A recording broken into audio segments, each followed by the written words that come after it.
नमस्कार बंधुरा आमी आजके आरेकटा नतून रेसिपि निये हाजिर हयेछि। आजके करछि कुंदरी दिए चिंगड़ी माछ दिए सर्षे दिए पेঁয়াজ दिए।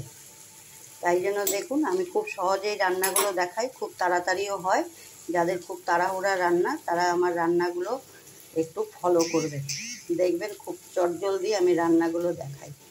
प्रथमे এই কুঁদরিগুলো দেখুন লম্বা লম্বিভাবে কেটে ধুয়ে নিয়েছি। ওইগুলোকে একটু নুন দিয়ে একটু হলুদ দিয়ে একটু চিনি দিয়ে সামান্য একটু জল দিয়ে সিটি দিয়ে নিয়েছি। এটা দেখুন গলেই গেছে আর নরম হয়ে গেছে। এটা আর বেশিক্ষণ রান্না করতে লাগবে না। আর এই যে ছোট ছোট আমি চিংড়ি মাছ নিয়েছি, তার সাথে দেখুন কুঁদরির মধ্যেই আমি হাফ টমেটো দিয়ে দিয়েছিলাম। এটা সেদ্ধ হয়ে গেছে। আমি এখন এই রান্নাটা করব।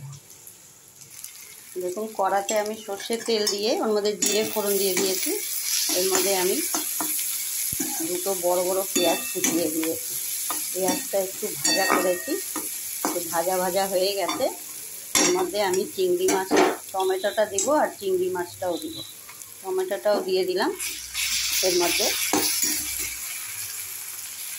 দেখুন টমেটোটা আমি একটু ভেজে দিলাম খুন্তি দিয়ে। এর মধ্যে আমি চিংড়ি মাছগুলো দিয়ে দিলাম। এই চিংড়ি মাছগুলোকে সামান্য একটু নুন দিয়ে একটু হলুদ দিয়ে আমি একটু ফ্রাই করব। দেখুন আমার মাছগুলো ফ্রাই হয়ে গেছে। আমি বেশি ফ্রাই করিনি, চিংড়ি মাছ বেশি ফ্রাই করলে শক্ত হয়ে যায়। এর মধ্যে আমি সর্ষে বেটে রেখেছি। সর্ষে যার যার পরিমাণ মতন দেবেন। এর মধ্যে কাঁচা লঙ্কা দিয়ে একটু নুন দিয়ে পেস্ট করে রেখেছি। এটাকে একটু ফ্রাই করে তারপরে আমি কুঁদরিগুলো দেবো। দেখুন আমার সর্ষে বাটাটা কষানো হয়ে গেছে। আমি এর মধ্যে এখন কুঁদরিগুলো দিয়ে দেবো। আমি এর মধ্যে আর জল অ্যাড করবো না, যেটুকু জল আছে এটা যখন ড্রাই হয়ে যাবে আমি এখন নামিয়ে দেবো। দেখুন আমার এটা রান্না হয়ে গেছে। আপনারা যদি সর্ষে দিয়ে না করতে চান পোস্ত দিয়েও করতে পারেন।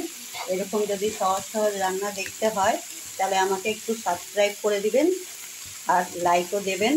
তাহলে সাবস্ক্রাইব করে দিলে আপনার কাছেই আগে পৌঁছবে নোটিফিকেশান। তাহলে ভালো ভালো সহজ রান্না, যাদের খুব তাড়াহুড়া রান্না তারা কিন্তু এই সহজ সহজ রান্না দেখতে পারবেন।